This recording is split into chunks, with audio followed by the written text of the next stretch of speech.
Bismillahirrahmanirrahim. Assalamualaikum warahmatullahi wabarakatuh. Alhamdulillahirabbil alamin wassalatu wassalamu ala rasulillahi amma ba'du. Pemirsa, kembali lagi kita di acara Podcast Muslim. Nah, ini acara Podcast Muslim. Seperti biasa kita akan ngobrol-ngobrol berkaitan dengan pertanyaan-pertanyaan berkaitan dengan ilmu agama dan kehidupan kita sehari-hari. Dan tentunya seperti biasa kita di kesempatan kali ini mengundang seorang ustadz, seorang guru yang nanti akan menjawab pertanyaan-pertanyaan kita, konsultasi kita langsung akan dijawab. Bersama tamu kita ada Ustadz Muslim Maslan MA. Kita sapa dulu. Assalamualaikum Ustadz. Waalaikumsalam warahmatullahi wabarakatuh. Masya Allah, sehat nih Ustadz ya? Alhamdulillah sehat. Alhamdulillah, nggak terasa Ustadz, sekarang kita udah masuki Februari dan tampaknya sebentar lagi antum mau berangkat ke Tanah Suci nih Ustadz. Masya Allah ya. Ada tinggal 3 seat lagi yang belum terpenuhi nih Mas Rahmat. Oh iya. Mana tahu ada pemirsa yang mau kan?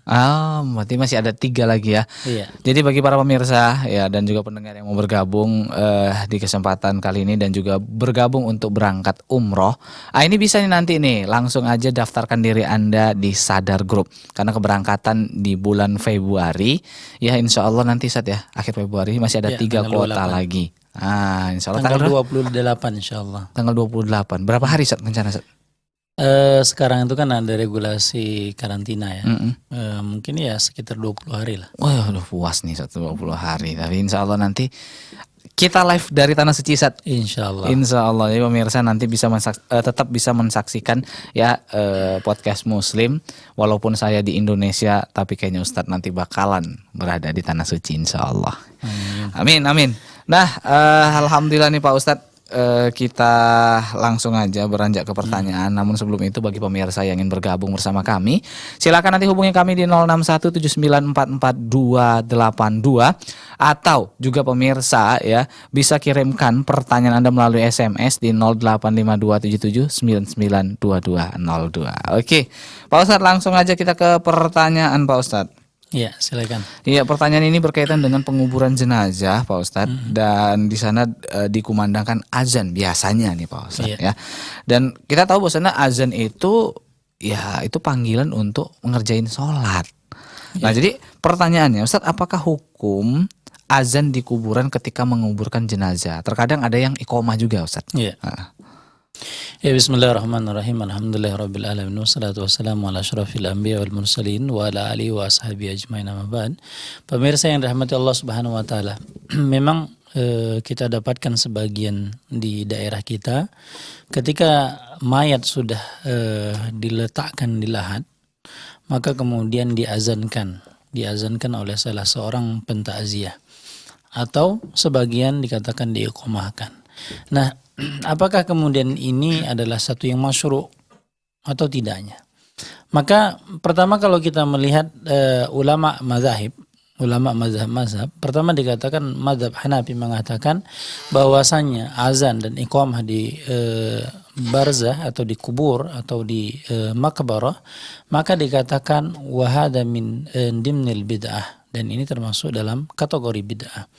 Sementara kalau kita melihat ulama Malikiyah, mazhab Imam Malik, dikatakan bahwasanya wala yusannu al-adhan wal iqamah fil qabr walam naraha ahadun minas salaf. Maka kata ulama Malikiyah, sesungguhnya bahwasanya azan dan iqamah di kubur itu adalah tidak disunnahkan, tidak didapatkan pada zaman Rasulullah, tidak dizamankan pada generasi-generasi yang terdahulu, baik sahabat, tabi dan tabi'in. Maka kata ulama mazhab Malikiyah, maka mungkin ini adalah ulama-ulama mutaakhirin saja. Ini adalah ulama-ulama yang belakangan saja mengkiaskan ketika seorang bayi yang lahir diazankan ketika keluar dari rahimnya, maka begitu juga ketika ditutup dari dunia ini. Nah, jadi bentuk kiasan saja. Dan pada asalnya dikatakan ini adalah tidak ada sunnahnya sama sekali. Itu kata ulama Malikiyah. Sementara kata Imam Syafi'i dan mazhab Imam Syafi'i mengatakan, salah satu adalah Profesor Wahbah Al-Zuhaili yang masyhur adalah fiqih sunnah, mengatakan wala yusannu al-adzan wal iqamah fil maqbarah, maka tidak disunnahkan azan dan iqamah di dalam kuburan. Dan banyak ulama-ulama Syafi'iyah mengatakan, dikatakan ini adalah perkara yang mungkar dan tidak ada wala aslalahu, dan tidak ada asalnya. Sementara mazhab Imam Hambali atau Imam Ahmad Ibnu Hambal, maka dikatakan wahada amrun mungkar, dan ini adalah perkara yang mungkar. Jadi semua mazhab Imam 4 dikatakan ketika ditanya azan di dalam kuburan atau iqamah, maka secara hukum ini tidak ada dasarnya, tidak ada dalilnya, dan ini adalah perkara yang tidak disunnahkan. Allah ta'ala bisawab. Oh gitu dia Ustaz ya, Masya Allah. Jadi proses kita menguburkan jenazah Pak Ustadz, adakah bacaan-bacaan tertentu nih Pak Ustadz? Kadang kan memang udah biasa kita azani gitu Ustadz. Iya.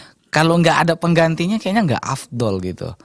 Apakah memang langsung dikuburkan gitu aja, tidak ada resepsi khusus? Ataukah memang ada sebenarnya sunahnya ketika kita menguburkan jenazah Ustadz? Ketika melakukan ibadah perlu kifayah, maka itu disunnahkan membaca bismillahi wa ala millati rasulillah. Adalah membaca bismillah wa ala millati rasulillah, itu yang dianjurkan. Nah kemudian setelah dikuburkan, ketika proses mengkuburkan ini ditutup dan sebagainya, dan ini kan banyak proses ya. Sebagian tempat berbeda dengan sebagian yang lain. Ada yang diazankan, ada yang kemudian dibaca Al-Fatihah setiap menutup lubang, atau siapa yang harus memberikan tanah, dan lain sebagainya. Secara hukum maka dikatakan ini adalah tidak ada ritual khusus. Akan tetapi yang dikatakan, kata Rasulullah SAW, ketika Rasulullah ada anak Ansor yang meninggal, maka kemudian Rasulullah ambil satu potong kayu, kemudian sambil memegang, Rasulullah mengatakan, sesungguhnya orang yang ingin meninggal, maka datanglah malaikat maut. Dalam dua keadaan. Tergantung mayat yang kemudian bagaimana amalannya. Mayat yang pertama dikatakan wa hamala qutu minal jannah wa hamala kafanu minal jannah, maka kata Rasulullah, yang mayat pertama yang ingin dicabut adalah dia membawa kain kapan dan wewangian dari surga. Itu malaikatnya datang. Malaikat datang. Sehingga kemudian malaikat mengatakan, ya ruhul mutmainnah ukhruji, wahai pemilik jiwa yang baik, keluarlah. Maka kata Rasulullah, ka khardali minal ma, sebagaimana kemudian air keluar dari ceret. Kan gampang tuh, enggak macet dia.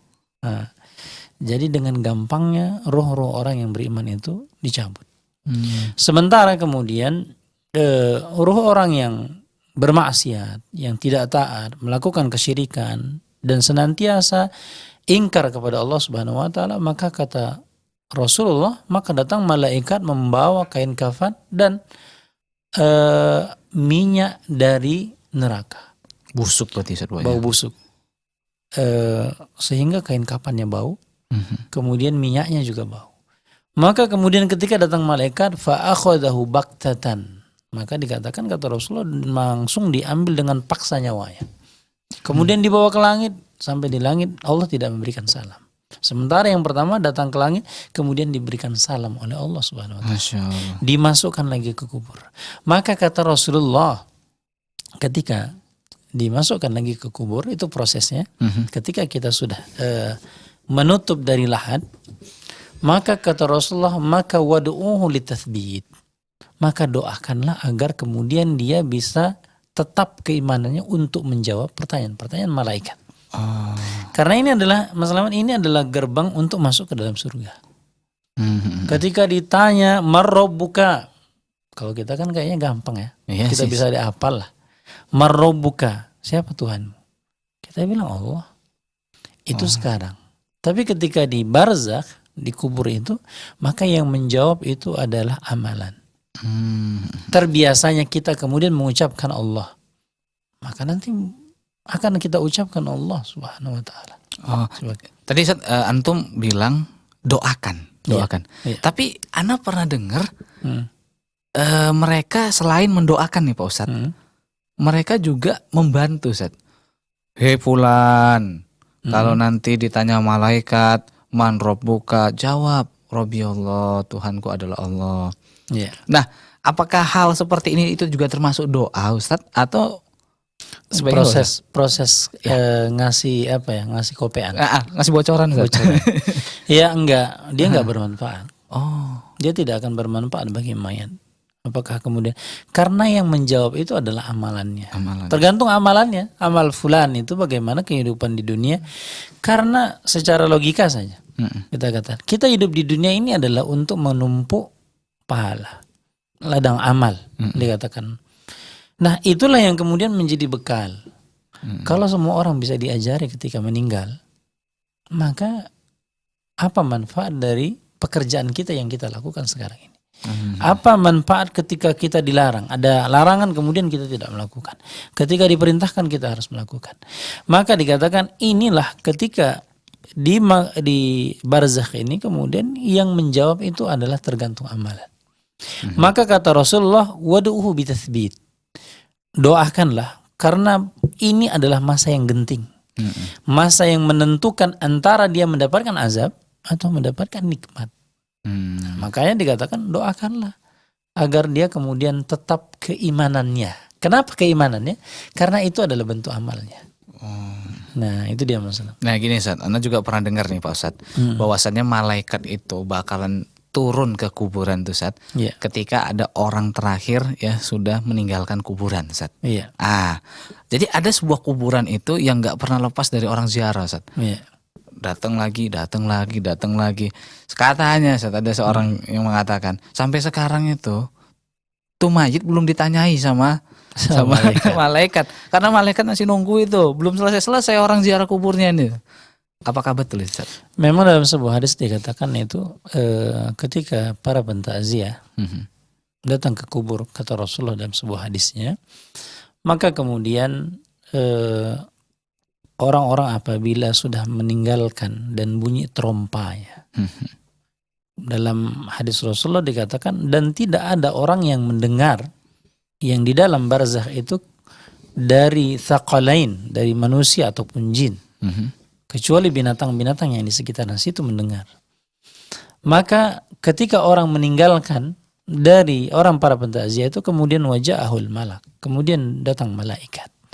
Akan tetapi bukan berarti ketika tidak ditinggalkan, tidak ada orang yang terakhir. Dalam artian di sini dikatakan adalah menunjukkan prosesnya. Setelah dikuburkan baru datang malaikat.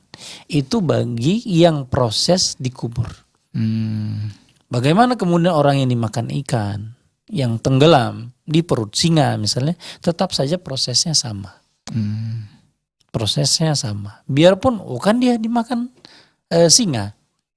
Atau ada orang proses misalnya dibakar. Ada proses yang misalnya tenggelam dalam laut misalnya.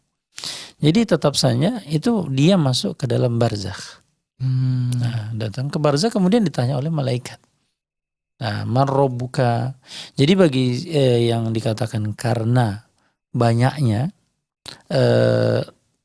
orang yang berziarah sampai sekarang belum ditinggalkan, belum ada orang yang terakhir, ya kan? Karena terus saja datang, maka berarti tidak ditanya, enggak. Semuanya akan ditanya. Baik yang mati di dalam perut singa atau perut lautan atau siapa, di mana saja. Allah Ta'ala misalnya. Tetap ditanya semuanya Ustaz ya. Jadi nggak ada istilah ditungguin malaikat sampai habis yang ziarah saja. Dan termasuk semua yang ada di perut ikan yang mati tidak dikubur pasti ditanya. Berarti nggak ada istilah rohnya gentayangan sebelum dikuburkan secara yang baik.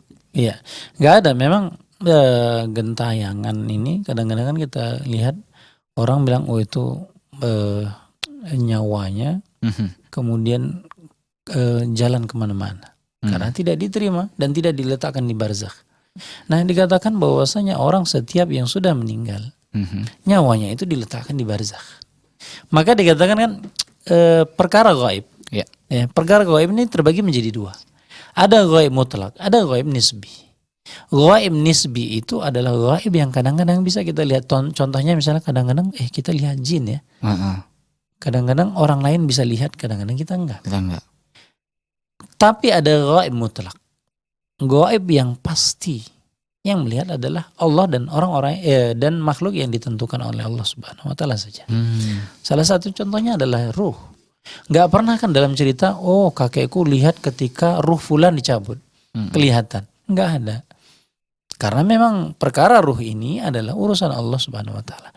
Jadi bagaimana kita bisa mengatakan statement ruhnya gentayangan?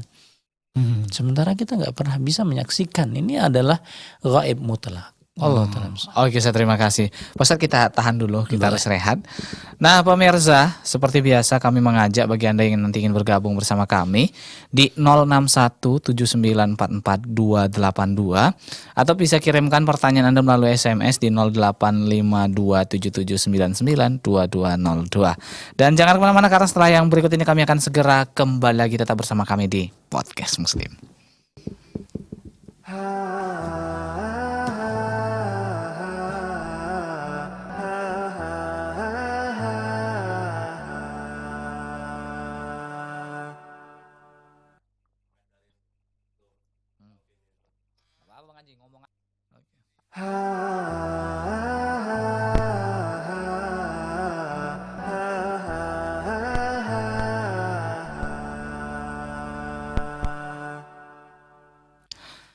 Ya pemirsa, alhamdulillah kita kembali lagi ya di Podcast Muslim. Seperti biasa kami mengajak dan mengundang bagi pemirsa yang ingin bergabung bersama kami, langsung aja hubungi kami di 06179442282 atau bisa kirimkan pesannya ya atau pertanyaannya melalui SMS atau juga WA di 085277992202. Oke Pak Ustadz, pertanyaan berikutnya nih Pak Ustadz. Iya. Ini berkaitan dengan sebuah doa nih Ustadz. Ustadz, saya sudah 2 kali ke Mekah nih Ustadz. Iya. Dan berdoa di hadapan Ka'bah. Masya Allah. Nah tapi sampai saat ini doa saya belum dikabulkan Allah nih. Apakah doa saya kurang tulus atau bagaimana Ustadz? Mohon nasihatnya Ustadz. Iya, Bapak Ibu yang dirahmati Allah Subhanahu wa taala. Doa ini adalah bentuk ibadah. Jadi ketika kita berdoa kepada Allah, maka dia masuk terkategorikan ibadah kepada Allah Subhanahu wa taala. Karena semakin dekatnya kita kepada Allah adalah semakin banyaknya kita memanjatkan doa kepada Allah Subhanahu wa taala. Itu bukti seorang hamba yang dekat kepada Allah Subhanahu wa taala. Jadi bukan semakin dekatnya semakin jangan banyak minta. Tapi prinsipnya kata Allah Subhanahu wa taala, orang yang mau dekat denganku maka mintalah kepadaku, kata Allah Subhanahu wa taala. Jadi ini prinsip. Kalau kita dekat sama teman, kalau bisa jangan banyak minta. Karena nanti dia bosan. Maka kata Rasulullah, ijhad finnas yuhibbakan nas. Maka jangan terlalu banyak meminta kepada manusia, manusia itu akan suka kepadamu. Tapi beda dengan Allah. Semakin banyaknya minta kepada Allah, maka Allah semakin suka kepada kita. Kalau kita ada yang minta terus, kayak ini kok berat kali lah aku berteman sama dia kan. Tapi Allah enggak. Jadi Bapak Ibu yang rahmat Allah, 2 kali kita ke Mekah di depan Ka'bah berdoa kepada Allah Subhanahu wa taala, tapi kenapa belum dikabulkan? Apa yang salah dengan doa?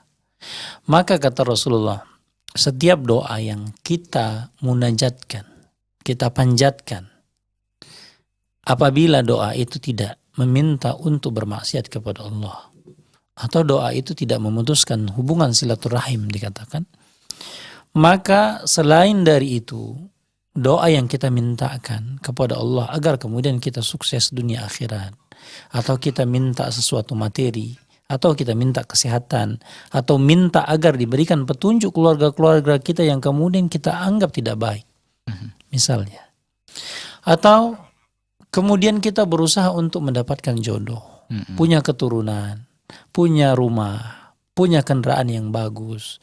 Tapi sampai sekarang dipanjatkan sudah ratusan kali belum dijawab dengan Allah. Apakah ada yang salah dengan doa kita? Tidak. Ketika dia tidak berupa maksiat yang kita minta, atau kita meminta untuk memutuskan silaturahim antara kita dengan mereka, maka selain itu kata Rasulullah ada 3 keadaan. Doa yang diangkat, keadaan yang pertama dikatakan akan diijabah oleh Allah langsung di dunia ini. Maka di antara ribuan doa yang kita angkat ke Allah Subhanahu wa taala, mungkin ada beberapa yang sudah diijabah oleh Allah Subhanahu wa taala dan kita itu tahu. Sementara doa yang lain yang belum diijabah bagaimana keadaannya? Maka ada dua keadaan lagi. Keadaan yang kedua kata Rasulullah adalah tidak diijabahnya untuk menghindari malapetaka yang besar. Mungkin kalau kita dikabulkan doa-doa kita di tengah malam, yang kita senantiasa meminta agar diberikan kendaraan yang terbagus, mungkin itu jadi malapetaka bagi kita. Dan Allah menghindarkan itu karena Allah tidak mau kita celaka di dunia ini. Dan yang ketiga dikatakan, kenapa tidak diijabah di dunia? Selain dari diijabah dan menghindarkan dari malapetaka yang besar, kemudian doa itu diangkat ke langit. Kemudian ditabung oleh Allah Subhanahu wa taala. Pada hari kiamat, itulah yang akan menyelamatkan kita. Apakah kemudian kita sudah ditakdirkan oleh Allah masuk ke dalam neraka dan doa-doa yang belum diijabah di dunia, ataupun doa yang bukan untuk menghindarkan dari malapetaka yang besar, maka dikatakan oleh Rasulullah, itulah yang akan menyelamatkan seorang hamba dari neraka dimasukkan ke dalam surga. Atau dikatakan bagi orang-orang yang sudah ditakdirkan oleh Allah masuk ke dalam surga, kemudian tabungan doa-doa yang banyak yang belum diijabah, maka itu yang akan menaikkan ranking derajat kita dari surga 1 kepada surga yang lebih tinggi. Mudah-mudahan kita tetap saja husnuzan kepada Allah Subhanahu wa taala, berbaik sangka kepada Allah. Mungkin doa-doa kita itu biarpun secara keyakinan kita belum diijabah oleh Allah, mungkin dia sudah dihindarkan oleh Allah Subhanahu wa taala untuk malapetaka yang besar, atau ditabung oleh Allah Subhanahu wa taala untuk hari kiamat kebaikan kita nanti. Mudah-mudahan itu masalah. Masya Allah. Jadi tidak ada cerita doanya nggak digubris sama Allah. Iya. Tapi ada beberapa kemungkinan, Ustaz. Iya. Oke, tapi harus tetap berdoa nih, Ustaz ya. Tetap, makanya dianjurkan kalau bisa lebih banyak berdoa. Lebih banyak ya. Kalaupun tidak diijabah, alhamdulillah. Kenapa? Mungkin ditabung yang untuk akhirat nanti. Amin ya Allah. Jadi walaupun sudah di depan Ka'bah, ibaratnya itu sudah merasa dekat, dan di tempat tanah haram itu tempat yang mustajab. Tempat yang mustajab. Belum tentu doa kita diijabah sesuai dengan lisan yang ada atau keinginan kita, Ustaz. Iya. Bisa jadi disimpan. Iya. Masya Allah. Oke, terima kasih Pak Ustadz berkaitan dengan doa. Kita lanjut lagi, Ustadz, ke pertanyaan berikutnya, Pak Ustadz. Ya, Ustadz, dulu kakek saya berpesan ketika ia meninggal, dia ingin tongkat kesayangannya itu dikuburkan bersamanya. Pertanyaannya, bolehkah kita menuruti wasiatnya tersebut, Pak Ustadz? Ya, pada asalnya wasiat itu secara hukum adalah wajib untuk dilakukan. Katakan bahwasanya wasiat yang diperintahkan ketika dia adalah dibolehkan satu hal yang masyru', maka dia wajib untuk dilakukan. Contohnya apa? Contohnya misalnya, wahai anakku, ketika nanti bapak meninggal, maka kuburkanlah, jangan terlalu ditunda lama, misalnya. Nah, ini adalah satu perkara yang masyru' dan ini diperbolehkan, dan itu adalah anjuran. Ya. Senantiasa bagi mayat itu hendaklah dipercepat di dalam menjalankan fardu kifayah. Dan wasiatnya ini adalah wasiat kebaikan. Maka bolehkah untuk dilakukan? Boleh. Sama perkara mubah. Perkara misalnya seorang orang tua mengatakan, wahai anak-anakku sekalian, nanti ketika meninggal maka bagian warisan diberikan kepada fulan. Ya. Dan fulan ini adalah bukan dari orang yang berhak untuk mendapatkan warisan misalnya. Maka bolehkah? Maka boleh. Asal tidak melebihi dari sepertiga. Karena kata Rasulullah, ats-tsulutsu katsir, sepertiga itu banyak. Jadi tidak boleh wasiat itu apabila mengatakan semuanya kasih ke fulan, sementara anaknya ada, yang ahli waris ada, dan dia bukan termasuk ahli waris, maka dikatakan tidak boleh. Maka batal. Begitu juga perihal mengenai wasiat membawa tongkat. Ya. Membawa tongkat kapan? Ketika dikuburkan bolehkah? Maka dikatakan para ulama, maka ini tidak boleh. Karena bagi orang-orang yang meninggal dunia itu tidak boleh kecuali kain kafan. Dan Ada beberapa hal para ulama membolehkan jika itu ada mudaratnya. Contohnya apa? Misalnya tabrakan dan hancur. Ada misalnya kepingan-kepingan yang sudah masuk ke dalam. Gak bisa lagi, susah kalau dibongkar terus hancur mayat. Nah, mau tidak mau Biarkan aja. Ya. Contohnya misalnya ada gigi palsu. Itu bukan bagian dari jasad. Ketika ada gigi palsu, bagaimana ketika ada gigi palsu? Kalau bisa dicabut dengan mudah, maka lakukanlah. Tapi kalau seandainya tidak ada yang model ditanam, kalau dicabut menghancurkan gusi misalnya, maka secara hukum maka kuburkanlah bersama dengan giginya. Jadi sesuatu yang tidak seperti tongkat, bahkan dikatakan para ulama, bahkan sampai misalnya dikatakan menguburkan dengan mushaf, kalamullah, maka secara hukum jatuhnya kepada perkara yang haram. Jatuhnya tidak boleh. Ini kan kadang-kadang kita saksikan sekarang ada sepeda motor yang dianggap sayang dikubur bersama sepeda motornya, mobil dikubur bersama dengan mobilnya. Jadi sesuatu yang barang yang dicintai dikubur bersama dengannya, dan itu tidak boleh, dan itu jatuhnya kepada yang haram. Allah gitu, ta'ala. Ustaz, nih karena tadi udah disenggol berkaitan dengan wasiat nih, Ustaz.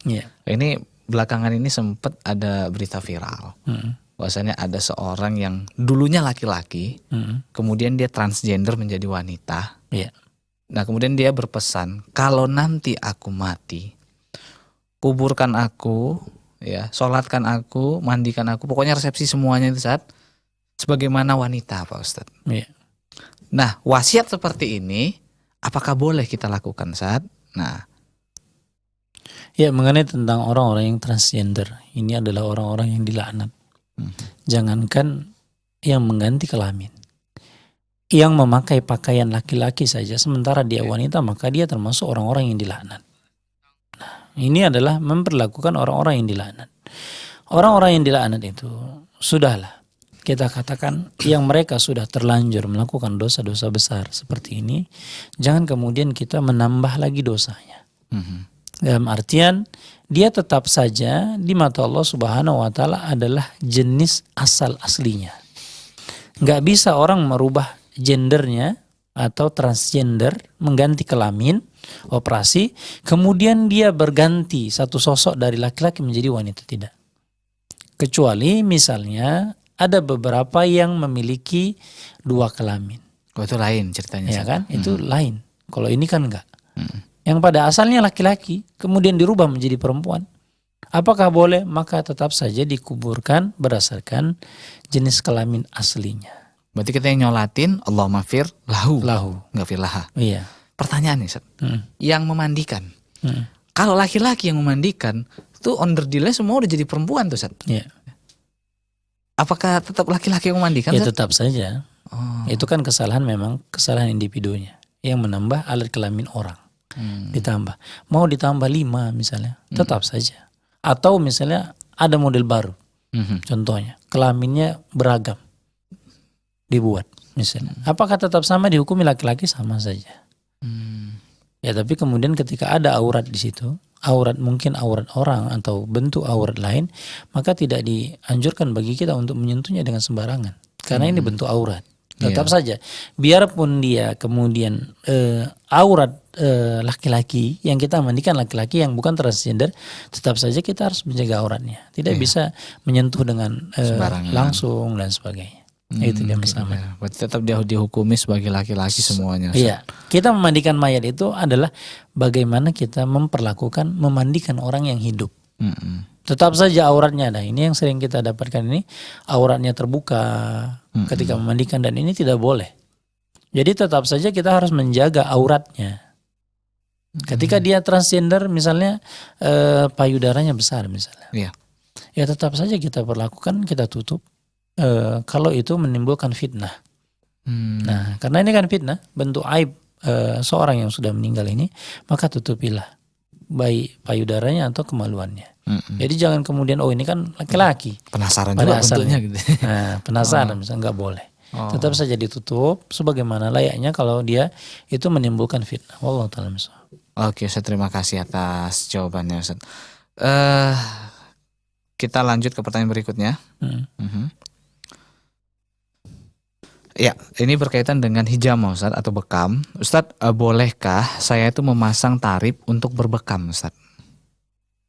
Kalau tarif berbekam ini pertama dikatakan bahwasanya Rasulullah itu memberikan ongkos. Ya.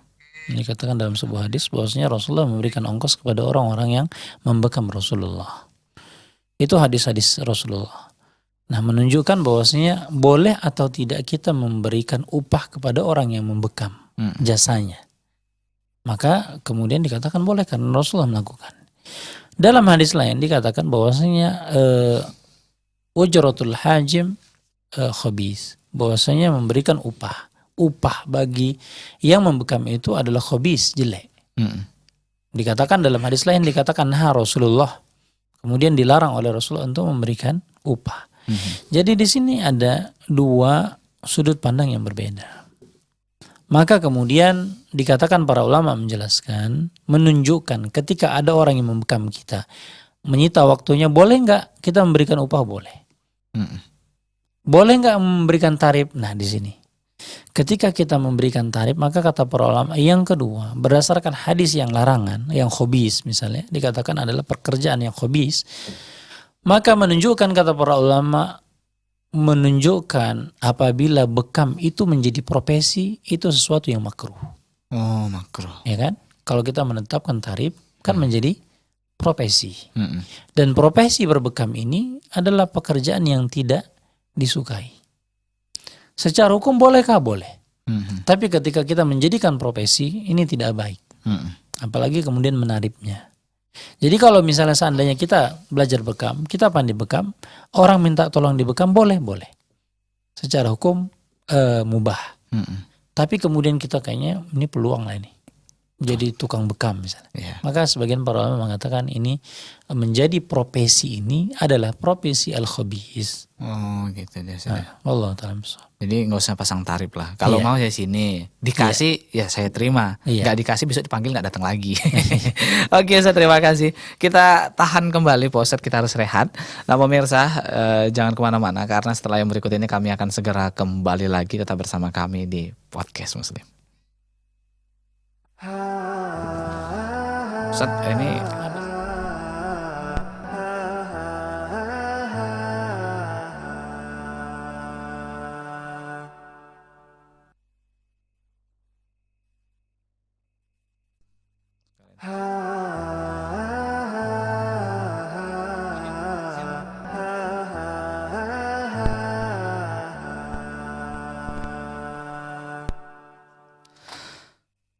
ya pemirsa, kita kembali lagi di Podcast Muslim dan seperti biasa kami mengajak bagi pemirsa dan pendengar yang ingin bergabung bersama kami, ya silahkan yang mau bertanya di 0617944282 atau bisa kirimkan pertanyaan melalui SMS dan juga WhatsApp-nya di 085277992202. Kita angkat telepon yang sudah masuk, ada siapa? Halo, assalamualaikum. Halo, assalamualaikum. Waalaikumsalam warahmatullahi. Iya, dengan Ibu siapa dan di mana Ibu? Ummu Khadijah di Sumatera Utara, Ustaz. Ummu Khadijah, silahkan Ummu Khadijah pertanyaannya. Iya Ustaz. Gini Ustaz, kan ada hadis Rasulullah itu yang mengatakan barang siapa yang melayat hingga menyolatkan baginya pahala 1 qirat gitu kan Ustaz. Iya. Dan kalau sampai menguburkan baginya pahala 2 qirat. Pertanyaannya, kalau untuk perempuan apakah juga mendapatkan keutamaan itu yang dua qirat itu Ustaz sampai ngantar ke kuburan itu Ustaz? Iya. Syukur Ustaz atas penjelasannya. Assalamualaikum warahmatullahi wabarakatuh. Waalaikumsalam warahmatullahi wabarakatuh. Ini pertanyaannya Masya Allah nih, ini nggak mau ketinggalan pahala nih Pak Ustaz. Iya. Apakah wanita juga memungkinkan dia mendapatkan tadi pahala yang lebih seperti calon laki-laki Ustaz? Karena memang perempuan katanya nggak boleh untuk menguburkan jenazah sampai ke kuburan Ustaz. Iya. Dan ini memang hadis ini dikatakan dalam hadis Rasulullah bahwasanya orang-orang yang mentakziah, mentakziah kemudian menyolatkan, maka dia akan mendapatkan 1 qirat. Setelah sholat kemudian ikut mengiringi ke kuburan, maka menguburkannya, maka mendapatkan 1 qirat lagi. Nah, ini adalah batasan-batasan tertentu. Pertama bagi wanita adalah tidak dianjurkan untuk ke kuburan. Ketika tidak dianjurkan ke kuburan, apakah kemudian dia mendapatkan 2 qirat? Tidak. Dan ini ada khususnya untuk laki-laki. Memang hadis-hadis kadang-kadang ada khusus untuk perempuan. Contohnya misalnya, kata Rasulullah Sallallahu Alaihi Wasallam, apabila idza shallatil mar'atu khamsah, jika wanita itu sholat 5 waktu dalam satu malam, wa hasanat farjah, menjaga kemaluannya, wa ata'at zaujah, kemudian mentaati suami, wa adkhalat ilal jannati min ayyi babin syi'at, maka dia akan masuk ke dalam surga dari pintu yang mana saja. Ketika dia sholat 5 waktu. Kalau laki-laki enggak. Jadi ada khususiyah, ya kan? Khususiyah tertentu yang itu untuk perempuan. Dan kalau yang ini dikatakan perempuan apakah dapat? Qirat dapat. Ketika dia ikut sampai penyelenggaraan sholat, akan dia mendapatkan qirat. Bagaimana kemudian orang yang tidak? Sementara kami dimakruhkan ke kuburan. Jadi bagaimana kami untuk mendapatkan qirat? Kita katakan ini ada khususnya untuk laki-laki. Itu pun kita dapatkan banyak di kampung-kampung, di desa-desa, di mana saja yang perempuan pun tidak mau ikut mensolatkan. Padahal sudah dibukakan pintu, sudah diberikan pahala. Begitu juga dengan yang laki-laki, sudah dibukakan pahala juga tidak mau ikut ke kuburan. Padahal kadang-kadang dekat dan sebagainya. Wallahu ta'ala bishawab. Oke, Ustaz, terima kasih atas jawabannya. Ustaz, kita ke pertanyaan dari siapa nih? Akila Shop. Waduh, udah endorse ya jadinya. Insya Allah. Iya, pertanyaannya Masya Allah, Ustaz. Assalamualaikum, Ustaz. Waalaikumsalam warahmatullahi wabarakatuh. Ustaz, apakah baper, bawa perasaan ya, dibolehkan dalam Islam, Ustaz? Syukron atas jawabannya. Ini mama atau wanita nih khususnya sering banget nih baper apalagi kalau kita salah ngomong, salah sikap sama dia itu bisa baper gitu, Ustaz.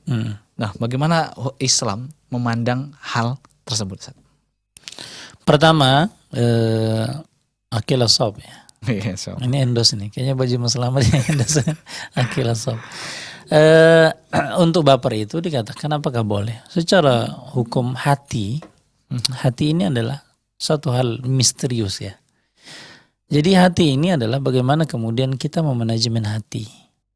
Ketika kita baper, bawa perasaan, kok kayaknya nggak enak ya gitu perasaannya. Perasaan yang nggak enak. Apakah boleh? Secara hukum boleh saja. Atau kayaknya kita lihat orang miskin ini kasihan banget. Boleh nggak kita ikut merasa sedih? Boleh. Atau kemudian kita kok kayaknya Mas Laman ini sekarang benci sama aku ya, nggak pernah ngomong, atau nggak pernah jumpa, atau nggak punya salam misalnya. Nah, boleh nggak kita ada tiba-tiba muncul seperti itu? Secara hukum boleh-boleh saja, tapi tidak boleh ranah kepada suuzon. Nah, ini pandainya iblis itu dengan bala tentaranya nih setan. Itu adalah bagaimana dengan hati itu agar semua orang suuzon. Kenapa? Karena suuzon itu adalah dosa besar. Kadang-kadang kan gitu. Kayaknya kita nggak suka lah sama orangnya. Terus suuzon, larinya ke suuzon, jelek kan. Ini kayaknya dia sudah benci sama aku. Kalimat benci itu adalah suuzon.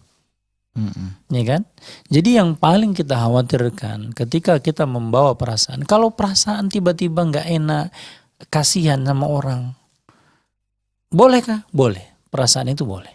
Tapi jangan kemudian timbul kepada suuzon.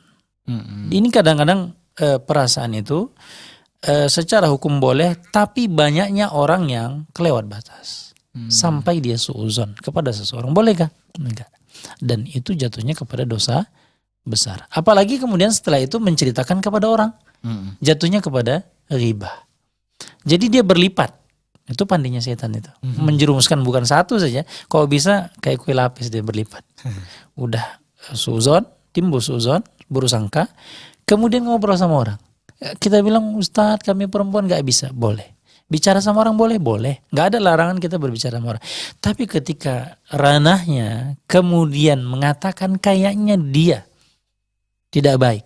Kayaknya dia menjelekkan sesuatu yang ada dalam pikiran kita, dalam hati kita, kemudian jatuhnya kepada ghibah, maka dikatakan berlipat. Nah, ini juga yang terjadi sama Aisyah radhiyallahu anha. Ketika dia melihat istri Rasulullah yang lain, dia di dalam hatinya tidak enak. Karena apa faktornya? Cemburu. Cemburu boleh, pada asalnya boleh. Tapi kemudian masuk ranah yang berikutnya, suudzon. Kemudian ketika datang Rasulullah, dia mengatakan, wahai Rasulullah, apa sih kelebihan dari istrimu Sofia? Sudah pendek, gemuk, ya kan? Kan langsung ngomong kan? Iya. Omongan itu jadi menjadi sesuatu hal yang ghibah. Nah, jadi itu dia. Maka ketika hukum di dalam hati saja, maka tidak la hukma lahu. Tapi ketika kita sebutkan, maka kemudian menjadi satu hukum. Nah, itu yang berbahaya. Itu yang ditakutkan. Jadi bolehkah baper bawa perasaan? Boleh. Tapi jangan kemudian jatuhnya kepada suudzon, dan kawan yang suudzon biasanya ghibah. Allah ta'ala. Tapi bisa dikendalikan nggak nih, Ustaz? Karena kadang baperan itu bawaan lahir, Ustaz. Bawaan lahir ya? Iya. Senggol sedikit baper. Salah ngomong sedikit baper. Asal jangan senggol baca. Iya, terkadang diri kita itu kan, Ustaz, ya Allah aku kok baperan ya Allah gitu. Ya memang harus dilatih. Makanya ketika yang sering bawa perasaan itu, yang berlebihan itu harus dilatih. Maka dikatakan as-sabru ma'al mumarasah. Sabar itu harus dengan latihan. Jadi kita yang biasanya baper berlebihan sampai kemudian timbul suudzon, kemudian ghibah, yang mendapatkan pahala kan ketika kita nyebutkan ghibah itu kan yang mendapatkan pahala orang yang kita baperin. Iya. Dia terus mendapatkan pahala dari kita. Kita yang terus buat pahala untuk orang. Kan rugi. Kita buat produk, kita kasih orang cuma-cuma. Yang rugi kita. Iya pasti. Hati yang sudah hancur babak belur, dia dapatkan pahala Mas Slamet. Ya kan? Iya.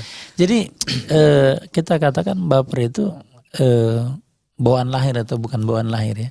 Ya mungkin memang ada karakter-karakter yang dia menggunakan perasaan. Menghukumi semua adalah dengan perasaan. Dan itu tidak boleh. Apalagi kemudian wanita dikatakan adalah kata Rasulullah bahwasanya wanita itu naqisatu aqlin. Wanita itu akalnya kurang. Bukan kemudian dia gila, bukan.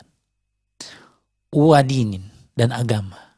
Jadi wanita itu dikatakan kurang akalnya dan kurang agamanya. Bukan kita menyudutkan wanita yang kemudian ya berpikirnya nggak pas, bukan. Tapi kemudian hendaklah kita introspeksi diri. Ketika kita terlalu banyak menggunakan perasaan, cobalah kemudian kita berpikir dengan akal rasional sedikit. Biarpun dikatakan laki-laki biasanya berpikir dengan rasional, wanita berpikir dengan perasaannya. Tapi tidak boleh terus, karena hukum syariat itu semuanya tidak dengan perasaan. Ya kan? Tidak dengan perasaan. Apa misalnya mau dijatuhkan hukum had, ya kan? Mau dipotong tangan, ya Allah kasihan lah, ya kan? Tapi Allah mengatakan tidak dengan perasaan, tapi harus dipotong. Iya. Ya kan? Kalau kita menggunakan perasaan, ya Allah, nanti bagaimana cari makannya, bagaimana dia makan nasinya, bagaimana dengan keluarga Allah Ta'ala. Oke, Ustaz, Masya Allah, terima kasih Pak Ustadz. Pak Ustadz, nggak terasa waktu kita sudah habis. Iya. Dan insya Allah kita akan lanjutkan kembali di esok hari, Ustaz. Masya Allah. Nah pemirsa, sahabat keluarga muslim dan sahabat Arsa dimanapun Anda berada, sampai jumpa di pertemuan berikutnya. Dan kami ucapkan terima kasih atas kebersamaan Anda. Mohon maaf atas segala kekurangannya. Dan langsung aja kita tutup perjumpaan kita di kesempatan kali ini dengan doa kafaratul majelis. Subhanakallahumma bihamdika asyhadu an la ilaha illa anta astaghfiruka wa atubu ilaik. Wassalamualaikum warahmatullahi wabarakatuh. Oke, Ustaz. Berarti Rabu, Ustaz ya.